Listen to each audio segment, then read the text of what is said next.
இந்த டிராபிக் ரூல்ஸை நல்லா படிச்சுட்டு அடுத்த தடவை ஒழுங்கா முறையா வந்து பரீட்சை எழுது. ஓ வந்துட்டா லைசன்ஸ் வாங்க.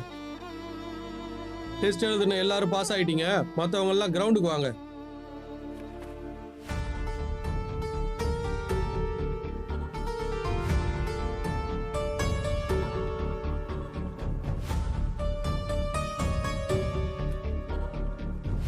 மா என்ன லைசன்ஸ் வேணுமா? ஆமாண்ணே. ஒரு 5000 மட்டும் வெட்டுங்க, மற்றதை நான் பார்த்துக்கிறேன். தேவையில்லை. நான் சொல்ல வேண்டியதை சொல்லிட்டேன், அப்புறம் உங்க இஷ்டம்.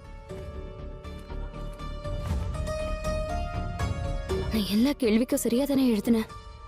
அப்புறம் எப்படி தப்பாச்சு?